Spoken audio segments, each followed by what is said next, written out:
Well, that's what I was trying to get to is this is about values. It's about family values, and what you kind of get taught, what you get exposed to really has an impact on you then as you mature into a young man and, and start saying, hey, what's my role in life here? What am I supposed to be giving back for all that I got? Tell us a little bit about your MOS and what you did in the Army National Guard. Okay, so I picked 11 Bravo, again, because I wanted to guarantee a deployment to Iraq or Afghanistan. For our Navy friends, tell them what 11 Bravo means. Combat infantry. It's 0311 in the Marine Corps. National Guard is one of the few groups that actually still has that. I think the National Guard is now primary 11 Bravo or MP.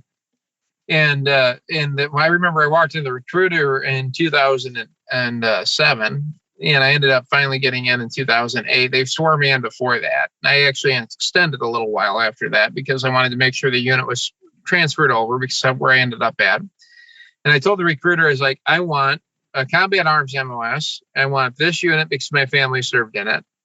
And I'd like you to write in my contract, I'm going to do Iraq or Afghanistan.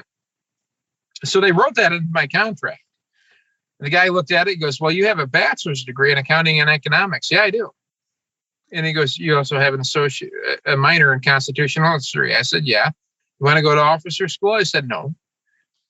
And that really threw him off. I was like, my family's done this. I'm going to go do this. I'm sick of everybody else doing it for me. I'm going to do it myself. I don't want anybody ever to blame me for not doing what I felt my role was and the way I was raised. And there was a guilt there because your family raises you that way,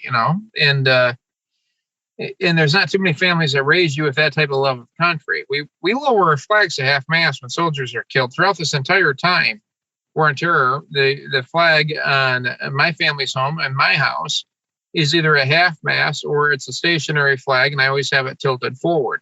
Yeah, I've done that for a long time, and so is my family. So I was just raised that way. So that's why I made them right into my contract, ended up deploying. I did some other stuff when they activated me on ADOS or other different things on occasion, maybe a border mission or something like that. But that's the type of stuff that's supposed to happen is we should go through and do some type of service to our country, whether it be for community service, military service, or some type of service. I think it means a lot for people to learn a certain level of patriotism if your family hasn't taught you that. Well, and I think you'd probably agree that your time in the military exposed you to a lot of different types of people, backgrounds of people, religions of people, ethnicity of people that maybe you didn't get back home on the farm, and it's made you a better person as a result. That's a lot of people's experience.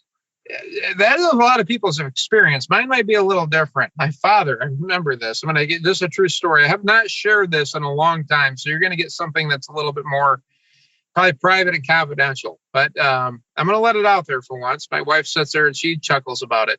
So my wife's Sicilian. Her family is very Italian.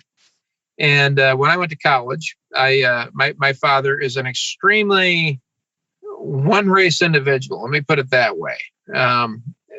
So my first girlfriend after I graduated high school and I went to college was a Hispanic gal. And I dated a lot of Hispanic women.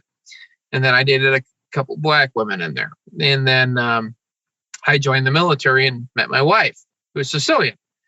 And I remember coming home and my father said there, and I'm gonna quote him, and I'm not gonna get my father's name on this, and he might yell at me later. Well, he might not yell at me later. And he goes, "Oh my God, thank God she's white." And I looked at her and was like, "I just like her. I didn't care what color she is." And I ended up marrying my wife. She's a good cook. Sicilians, the way to our heart is through our food. And that's how men end up getting married. And she's a good gal. Listen to this full episode and more on the Apple Podcasts app, Blog Talk Radio, Google Podcasts, or iHeartRadio. And now streaming on Amazon Music, Audible, and Spotify. You can help Veterans Radio stay on the air by donating to our 18th anniversary fundraiser. Visit the link below for more information.